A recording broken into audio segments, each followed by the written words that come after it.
గురుగారు, సాధారణంగా ఇంటి యజమాని పూజిస్తే ఫలిస్తుందా? లేక చాలా మంది ఆడవాళ్లే పూజిస్తూ ఉంటారు, ఇంటి యజమాని పూజ చేయరు. దీనికోసం వివరణ ఇవ్వగలరు? వందే గురుపద ద్వంద్వం అవాంగ్మానస గోచరం రక్త శుక్ల ప్రభామిశ్రం అతర్కీయం త్రైపురం మహా.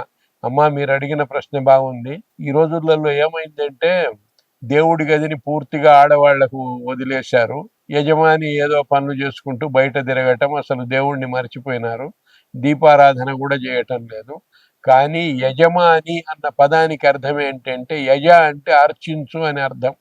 అర్చించేవాడు కాబట్టి యజమాని. యజనము అంటే అర్చించటం, అందువల్ల యజమాని అని పేరు.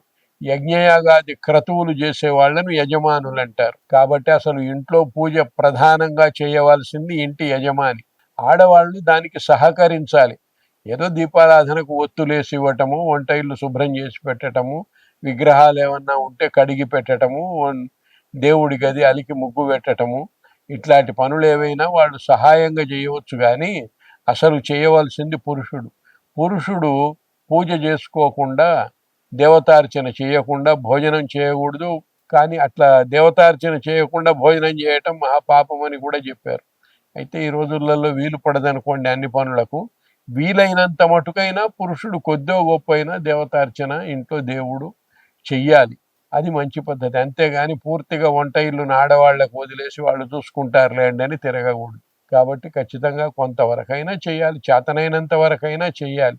అదొకటి. మనం రోజు ఇంట్లో నుంచి బయటికి పోయేటప్పుడు బయట వాకిటి ముందు ఆడవాళ్ళు కొంచెం చిమ్మి ముగ్గేయాలి. ముగ్గేసిన తర్వాత అప్పుడు మనం గడప దాటిపోవాలి. అంతేగాని ముగ్గు వెయ్యక ముందు, వాకిటి చిమ్మి ముగ్గు వేయక ముందు మనం ఇంట్లో నుంచి బయటికి పోకూడదు.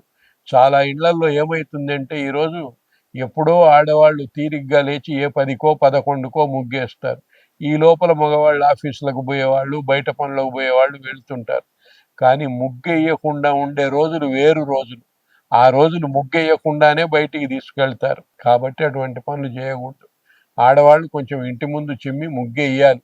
ముగ్గేసిన తర్వాతనే పురుషుడు ఇంట్లో దీపారాధన చేయాలి. దీపారాధన చేసి దేవుడికి దండం పెట్టుకొని ఆ మనస్సులో భగవద్భావనతో బయటికి వెళ్ళిపోయి మనం ఏ పని చేసినా భగవద్ అనుగ్రహం మన యందుండి ఆ పనులు నెరవేరుతాయి. స్టిక్కర్లు అంటించటం కూడా పనికిరాదు. రోజు ముగ్గు వేయవలసిందే.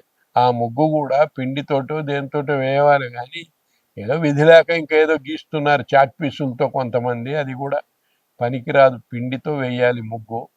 నూకలు అవి కలిపి ముగ్గు వేయాలి. అంతేగాని ఒట్టి ఏదో అమ్మే రాళ్ల పొడి తీసుకొని అది వేయటం, అవన్నీ కాదు. సబబైన పద్ధతులు కాదు. మరి విధి లేదు ఈ రోజులలో.